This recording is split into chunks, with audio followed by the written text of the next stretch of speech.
Hello, I'm Lucy from Bookshanks and I'm here today to talk about the rest of the books on the Orwell Prize longlist and also to let you know who I think might win.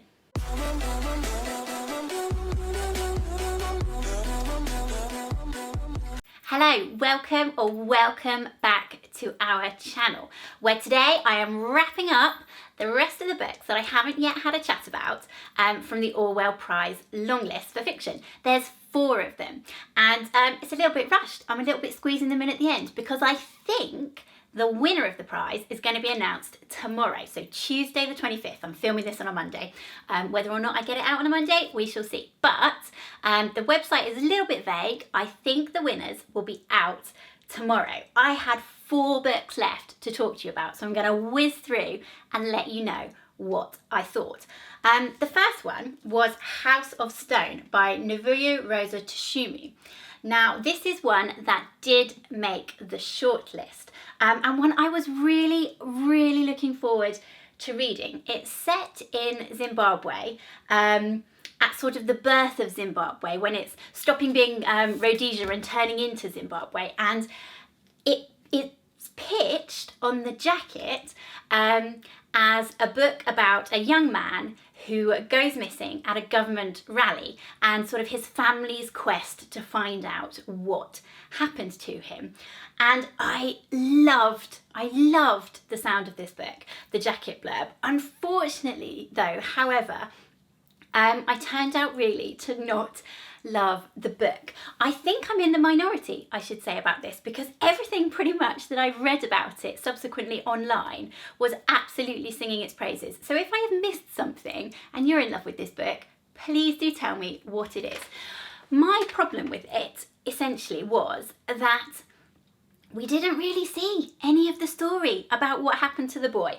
I should say, I did give up on it. It was a DNF, my first in a really long time, after about 150 pages.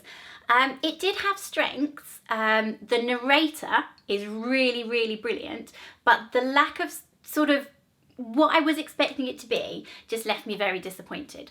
What in fact it is this narrator is one of the boy's friends, and in his absence, so when this boy is missing, the narrator is like muscling his way into the boy's family, trying to sort of take his place, and at the same time coaxing out from the parents their own histories and their own life stories.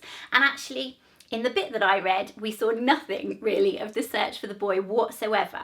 We did see this delightfully sinister, completely and utterly ruthless narrator, but we also went on enormous big long tangents about the history of the family, and through that the history of Zimbabwe, but coming to it from a perspective of knowing very little about the context and about the birth of Zimbabwe.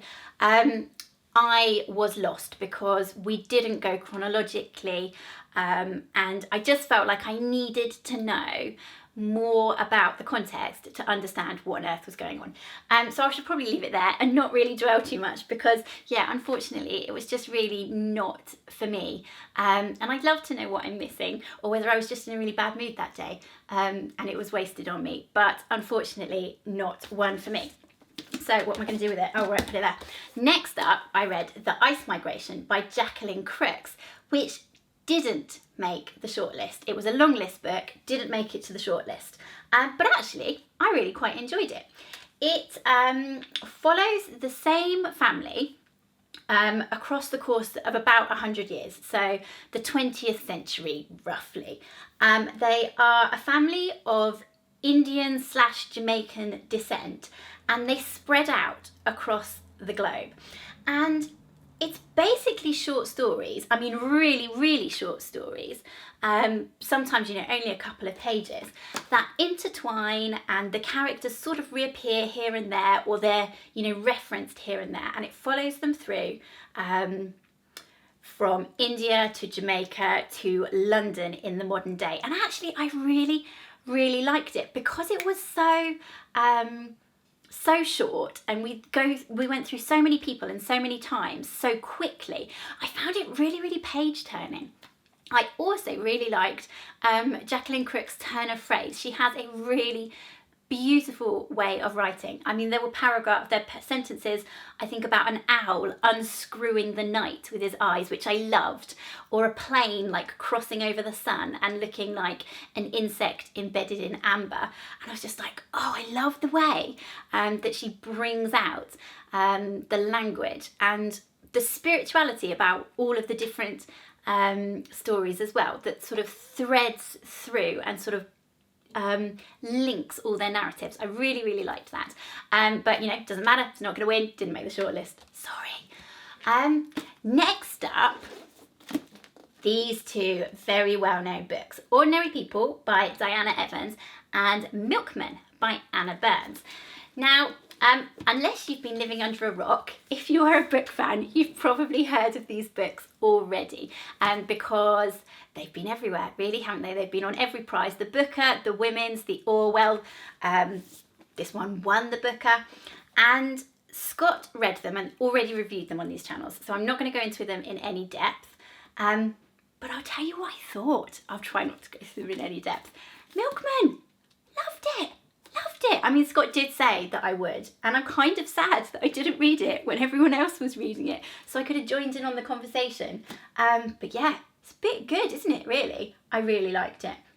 For anyone who doesn't know, it is set in Northern Ireland in the 1970s during the Troubles, and follows a young woman, I think she's 18, who is being pursued by a much older man who just happens to be a very senior paramilitary figure in the IRA, and his attentions are entirely unwanted, and yet there is very little she could do about it. What did I like about this book? I mean, gosh, the heroine, what a heroine she is. She is so tragicomic in her voice, in the way she tells the story, so dry and witty, and really heartbreaking. I loved her, absolutely loved her. I can understand why this novel has been called challenging and difficult so frequently. I think it is one that's been quite divisive. One of the reasons it's been referred to as challenging is that nobody in the book has a name, so you don't always know who's being referred to.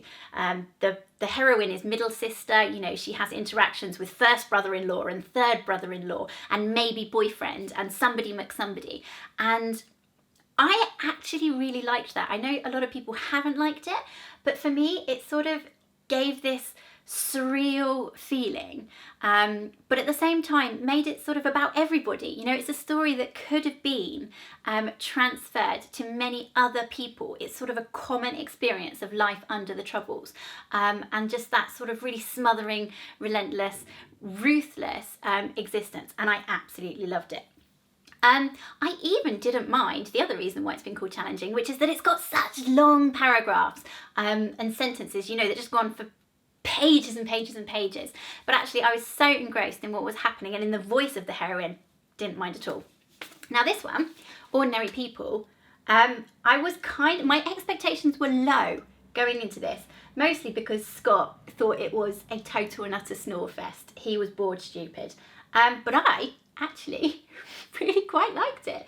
I mean, compared to Milkman, so coming into this one off the back of Milkman, it was a really easy read. You know, I probably wouldn't ordinarily call it a light read, but comparatively, in terms of the way that it was written, you know, it was a breeze. Anyone could sail through it. And it follows two couples, sort of black, solidly middle class couples, whose marriages are dealing with the perils of domesticity, you know, failed, or not necessarily failed, just unrealised hopes and dreams in and around London in 2008. So just as Obama was coming to power, and actually, you know, all these hopes and dreams around them are swirling, but their own lives, you know, are feeling very stagnated. And actually, I can see why Scott didn't like it, because it is quite slow and meandering in its pace. But at the same time, I thought that, you know, the observations, you know, how acute they were in terms of, you know, zoomed in on what it is like to be in a long-term relationship, were so vividly realised and thoughtful and empathetic that, you know, that carried me through. I liked it a lot more than I thought I would, which is something to be said about having very low expectations. So those last two are on the shortlist. Right, what else is on the shortlist? Let's show you. Not that one. Sorry. The ones that I haven't yet talked about: Red Clocks by Lenny Zumas, Sabrina, the graphic novel by Nick Transo, and that's all the other ones. Oh no, and Ionopolis by Glenn James Brown. Now, there were a lot of books there that I liked. So there was House of Stone, which I really didn't like, unfortunately. There was Sabrina, which I was kind of indifferent to, and feel like I'm in that camp where you can't compare a graphic novel to an actual novel. I'm sorry. Argue with me in the comments below. Tell me why I am wrong. It's taken me a while to come down on that side of the fence, but I'm firmly there now, I'm afraid. It's a really good graphic novel, I thought. You know, not bad at all, no complaints. Can't compare. So those two would be my least favourite out of them. Then it's probably Ordinary People. Good, but wouldn't really want it to win. Then it's probably Red Clocks, which I read and actually I do really like, but I think when push comes to shove, it's just got a few more flaws than the other two, which are left, oh, I'm getting into a right mess, sorry, not very organised. These two. These are my top two from the Orwell Prize for Fiction. Now, I would be quite happy if either of them won, I think. Ionopolis, you can go check out my review for that. I'll link it down below. But it is about sort of a crumbling northern town in Britain where, you know, sort of the steel industry has left and the housing estate is on its last legs. And I really liked it. I liked it a lot. And as a result, I would like this one, please, to win the Orwell Prize. Because I would be happy with either of them, but this one has had so much coverage that it doesn't really need any more, does it? You know, and I know that doesn't make it a meritocracy, but this one has not had lots of coverage and is belting. It's really, really good. So I would like to see this one win so that it has loads more readers out in the big wide world. And that, folks, is my Orwell Prize prediction. It's not really a prediction, is it? It's a want. Probably House of Stone's going to win because I said it was sucked. It didn't suck. I'm sorry, it didn't suck. It just wasn't for me. I don't know who's going to win. I don't know. Usually when we do these prizes, we've had like not a bad track record in picking who we think's going to win them. And for each of them, we've had like quite strong feelings about why they would win, and it's often about sort of the context that's going on around the prize rather than necessarily the books themselves. But this one, I actually don't have a clue. I really don't know who's going to win. So I will be looking forward to finding out along with everybody else. So there you have it. Orwell Prize done and dusted. Please do talk to me in the comments below if you like the sound of any of these books, if you really don't like the sound of any of these books, if you've been following the prize and you have thoughts about who is going to win. I would love a chat in the comments below. In the meantime, I'm going to go find some new stuff to read. Scott is working his way through the Hugo Award finalists, so I will link to that down below if you're a sci-fi and fantasy fan. So far, he's really liking them all, I think. And I'm going to go find something new to read. I'll be back very soon. Thank you very much for watching and have a great week. Bye!